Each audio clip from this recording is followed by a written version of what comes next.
Historia, libros y banderas, el podcast de agricultura sobre nuestro pasado, política, textos y propuestas para conocer y comprender los grandes cambios que vive Chile y el mundo.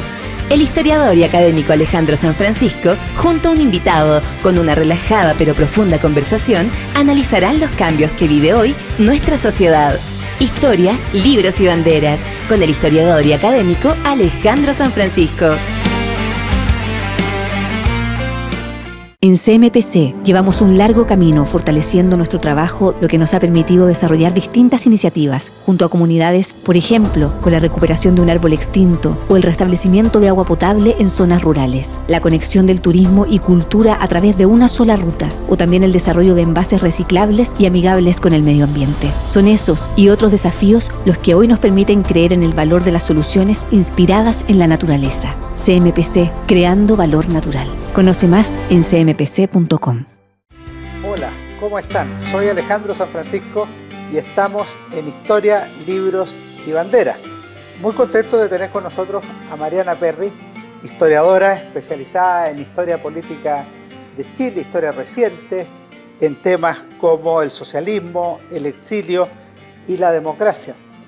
Mariana ha publicado numerosos artículos en Chile y en el exterior, pero hoy la hemos invitado por un libro que apareció hace poco, Exilio y Renovación, transferencia política del socialismo chileno en Europa Occidental, 1973-1988. En mi caso fue el primer libro que terminé de leer el 2021, un excelente libro editado por Ariadna Ediciones. Muchas gracias, Mariana, por estar con nosotros. Gracias por la invitación, muy contenta. La primera pregunta cae de cajón. ¿Cómo se gestó este libro? ¿Qué te motivó a estudiar el exilio y la renovación socialista? Entiendo que fue parte de tu tesis de doctorado en la Universidad de Leiden, en Holanda. Así es. Es efectivamente una versión revisada de mi investigación doctoral que realicé entre los años 2012 y 2016 en la Universidad de Leiden en los Países Bajos. Y esta versión que sale el año pasado en Ariadna Ediciones es una revisión, una actualización. Traté de transformar la tesis doctoral en un libro un poco menos académico, menos pesado. Incluí nuevos archivos que tuve la suerte de visitar en Inglaterra y en Holanda, que volví a visitar algunos.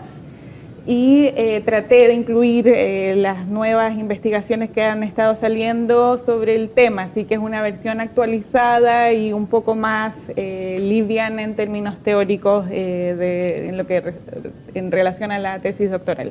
Perdón, ¿quién dirigió tu tesis allá? ¿Patricio Silva? Patricio Silva fue, mi director, que me acompañó mucho en el proceso. Gran académico. Gran académico, sí. Y embajador de Chile en Holanda, básicamente, porque nos recibe bien, sí. Perfecto. Mariana, tú, una cosa que llama la atención de inmediato es tu interés por situar a Chile en el contexto internacional, en el contexto de la Guerra Fría, de la recepción de exiliados chilenos. Esa es una primera cosa interesante que me surge. Tú le asignas un particular valor a mirar la historia de Chile desde una perspectiva global y no tan estrecha o nacional. Sí, la invitación que yo hago a través de esta investigación y los trabajos que he hecho posteriormente es un poco ampliar la mirada sobre los procesos políticos de Chile en el pasado reciente, buscando más allá de investigar nuestros procesos de desarrollo político. Yo me dedico a la historia política mayoritariamente, más allá de nuestras fronteras. Hay una tendencia o trayectoria de la historia chilena durante el siglo XX, han habido cambios recientes que vienen a aportar en esa línea. Se había estado concentrando más bien en los procesos políticos al interior de las fronteras, con una historia muy necesaria, con grandes aportes, pero sin mirar a procesos comparados en otros lados y sin entender o sin mirar a Chile como parte de un mundo global, y especialmente la política chilena muy conectada siempre con las ideas globales. Grandes excepciones son los trabajos de Joaquín Fermandois, de Olga Ilanova, que estaban llamando a que historiadores tomaran este guante y empezáramos a mirar la historia chilena también desde archivos internacionales. Así que lo que hice en este libro fue revisar archivos en el Museo de Historia Popular en Manchester, que tiene mucho sobre Chile, en el Foreign Office de Londres, en el Instituto de Estudios Sociales en Ámsterdam y por supuesto complementando con archivos nacionales como el de la Cancillería, etcétera, porque lo que quise rescatar en este libro y las investigaciones que han salido de manera posterior es como un gran contingente, el tema de la salida masiva de exiliados al exterior, más allá de la tragedia que eso haya significado, es un momento en donde muchos chilenos salen en el exterior y se empapan de una cultura internacional, se meten en debates, en ideas de circulación y se transforma el pensamiento político en este contacto internacional. Entonces eso es lo que yo quise hacer zoom. Perfecto. En eso tengo una primera pregunta que nace en parte de esto que dices tú de Olga Ulianova o de Joaquín Fernández. Olga ha incorporado los archivos soviéticos a la historiografía chilena, ya fallecida Olga. Joaquín Fernández destaca cómo en la elección de 1964 prácticamente fue de interés universal. Pero si uno mira el 11 de septiembre del 73, el fenómeno de la Unidad Popular, también fueron de interés universal. ¿Por qué crees tú que se generó tanto interés en el caso chileno? Yo creo que el interés venía, como bien señalas tú, desde antes, desde el año 64 se podría quedar como una fecha, de todas maneras, pero ya la elección de un presidente declaradamente marxista por vías democráticas o vías legales ya llamó la atención de un amplio espectro de la izquierda occidental en general y también de otros sectores políticos. Llamaba la atención en un momento histórico, estamos hablando de Guerra Fría, donde hasta el momento todavía estaba fuerte resonando la Revolución Cubana y cómo la revolución se accede vía revolución armada. En este caso, Chile estaba demostrando un ejemplo distinto, un modelo distinto de cómo acceder al socialismo vía democrática. Y eso llamó la atención, especialmente en un momento muy tenso o muy vivo del debate de la izquierda, de las vías en la izquierda internacional, especialmente occidental. Llamó la atención además que Chile, a diferencia de otros casos latinoamericanos, tenía un sistema político muy similar a los países en Europa Occidental o en Estados Unidos en cierto punto. Eso lo destaca Eric Hobsbawm, dice que el único país que pueden entender los ingleses es Chile, los demás latinoamericanos no hay viabilidad. Eso me pasó mucho porque yo entrevisté muchos activistas europeos de la época y eso era lo que me transmitían. Argentina no entendíamos el ordenamiento político, Brasil no entendíamos el ordenamiento político, en cambio Chile desde los años 30 en adelante había conformado un panorama político muy similar al ordenamiento político occidental, por lo tanto podíamos encontrar un partido conservador, un partido demócrata cristiano, un partido marxista de base social, más asociable a los partidos políticos en Europa. Por lo tanto, por eso la tensión internacional desde los años 60, pero con fuerza con la elección de Allende, se posaron los ojos en Chile de manera bastante inusitada para un país tan finisterra como es Chile. Por lo tanto, habían ya durante la época de Allende muchas delegaciones internacionales, muchos periodistas estaba acá, por lo tanto, esa fue en parte también la razón de que el golpe haya sido tan sentido a lo largo del mundo, porque estaban transmitiendo de manera básicamente directa. Por lo tanto... Ahora ahí tú hablas de los hechos, por ejemplo, llegar al gobierno por vía electoral. El 11 de septiembre es un hecho, un golpe de Estado. Pero de lo que trata el libro es de ideas y en concreto dice exilio y renovación. La renovación es un concepto que pega muy fuerte en el socialismo chileno y el socialismo chileno había sido marxista-leninista declarado antes de 1973, incluso había señalado que la violencia revolucionaria era inevitable y era legítima para llegar al poder. ¿Qué pasa después del 73 que hay un cambio de paradigma dentro del Partido Socialista chileno? Sí, el cambio es bastante espectacular. Si uno mira una foto entre el año 73 y 83, más o menos, en esos 10 años, estamos hablando de personas que estaban activamente participando del gobierno con ideas muy radicales, dedicando su vida de manera comprometida a la política, que por distintas circunstancias o están en prisión, terminan en el exilio. Yo me concentro en mi libro en las personas que se van al exilio, especialmente en Europa Occidental. Quiero aquí dejar en claro que el proceso de renovación es muy diverso, es muy heterogéneo, pero el foco que yo hago acá es qué le pasa a un partido socialista que tenía grandes tensiones internas, grandes tensiones con el resto de la coalición, se va al exilio y ahí en el exilio, con el trauma del golpe, inicia una reconfiguración de las ideas políticas que habían acompañado el partido desde, vamos a hablar del 67, cuando se declaran marxistas-leninistas, pero de antes también, todo un recorrido bastante impresionante de la trayectoria política de este Partido Socialista, que en su totalidad o grandes números se van al exilio en distintas partes. Y ahí tú me preguntas qué pasa. Por un lado, la consolidación del régimen militar y un proyecto refundacional que en un principio nunca se pensó que iba a durar tanto, nunca pensó que iba a tener un proyecto tan completo de fondo.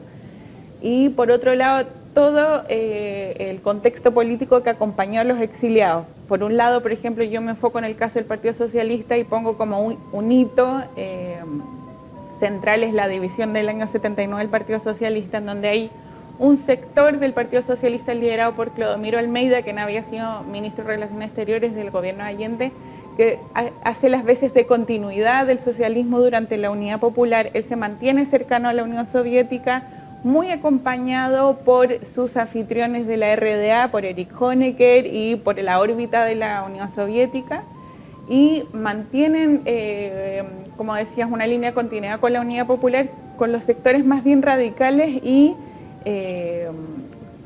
siguen en la línea de la democracia como un medio para alcanzar el fin socialista, ese tipo de discusiones y debates. En cambio, hay otro sector que increíblemente por su trayectoria política, liderado por Carlos Altamirano, quien de ser uno de los más radicales del Partido Socialista hasta el año 73 comienza un proceso de reflexión en donde busca retomar o revisitar o repensar cómo se concebía el concepto de democracia en el Partido Socialista y lo que se quería para Chile. O sea, es un hombre que la Stasi lo ayudó a escapar de Chile. Esto está narrado en el libro de Patricia Politzer.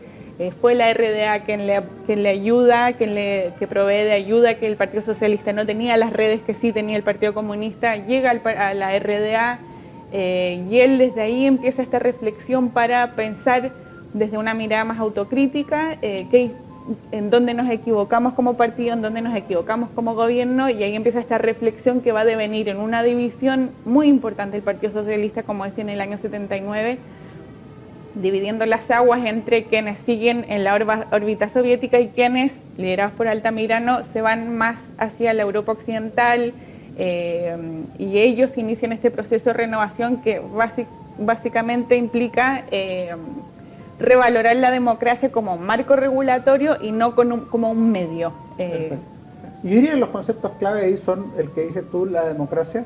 Yo agregaría los derechos humanos, si pudiéramos mencionarlos. Y hay un elemento práctico que también yo advierto, que es el quiebre del eje histórico Partido Socialista, Partido Comunista, en la forma anterior de Frente de Acción Popular o de Unidad Popular, y el paso a una alianza de los socialistas con la democracia cristiana. ¿Es así? Sí, es muy así, Alejandro. El tema de los derechos humanos se torna central en el discurso del debate de los, vamos a llamarle renovados en este periodo, liderados por Carlos Altamirano, porque en el fondo la revalorización que se hace de la democracia se hace a propósito de haber experimentado en carne propia, tanto en Chile como en los socialismos reales, la sensación de que solamente la democracia, en tanto marco regulatorio, en tanto sistema político, es el único sistema capaz de cautelar los derechos humanos. Por eso es que se pone al centro de la conversación y se revisita la vinculación de ellos como políticos con la democracia. Por un lado, por lo tanto el tema de los derechos humanos es muy central.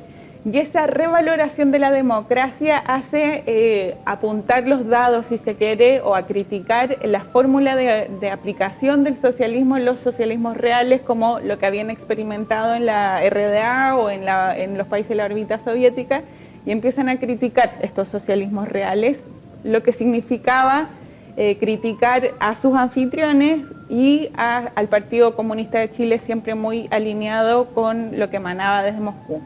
Por lo tanto, esa reflexión en torno a la democracia significó también repensar las alianzas políticas, y eso hizo que el Partido Socialista se redirigiera su alianza política, distanciarse del Partido Comunista de Chile, como había estado en la Unidad Popular y en casos anteriores, y acercarse a la democracia cristiana, quien para entonces ya había sido también ilegal, ya estaba a la oposición del régimen militar y estaban buscando fórmulas para acercarse, y esta reconfiguración, revalorización de la democracia fue el punto de encuentro, de los derechos humanos fue el punto de encuentro entre la democracia cristiana y este Partido Socialista renovado, empapado de estas ideas que estaban en circulación en el escenario occidental. Perfecto. Y en el plano de las ideas, ¿tú le asignas importancia a algún grupo, a algún think tank, a algún área europea en especial? Pues yo, por ejemplo, considero muy valioso lo que se hizo en la revista Chile América, que estaba en Italia.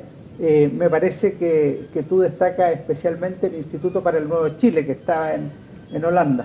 De hecho, así fue como empezó mi investigación con el Instituto para el Nuevo Chile, porque me ofrecieron los archivos de manera exclusiva, que para un historiador siempre eso es atractivo, y de ahí un poco nació todo el resto de la investigación. Pero efectivamente, como tú señalas, de todas maneras la revista Chile América, que estaba situada en Roma, fue un referente intelectual, porque era una plataforma que daba la bienvenida a todos los actores políticos en el exilio para que pudieran expresar sus ideas libremente, libertad que quizás en Chile hasta el 73 no habían tenido. Y eso fue fundamental, una libertad de circulación de ideas que antes no tenían, y de expresarse fuera de dogmatismos y de rigideces. El instituto también es muy importante, fundado en Rotterdam en el año 76, porque dio el espacio, quizás de manera menos intelectual, pero más práctico, para que gente de distintos partidos políticos de izquierda se pudieran sentar en la misma mesa, incluso democracia cristiana. Entonces, en el instituto se daba... ¿Eso lo dirigió Jorge Arrate? Tenía dos directores, Jorge Arrate, que era representante del Partido Socialista, y Carlos Parra del Partido Radical, porque era una iniciativa del Partido Socialista de los Trabajadores holandeses, pero miembros de la Internacional Socialista.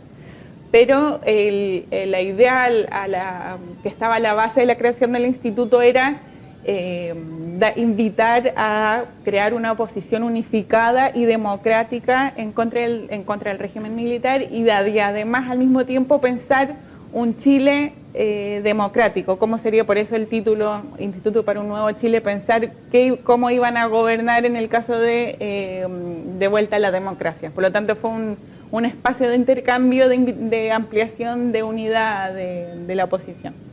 Y una última pregunta sobre este libro, que ya han podido escuchar lo interesante que es. De las personas que pudiste entrevistar, ¿me podrías nombrar algún chileno y algún extranjero que te hayan llamado la atención por algo?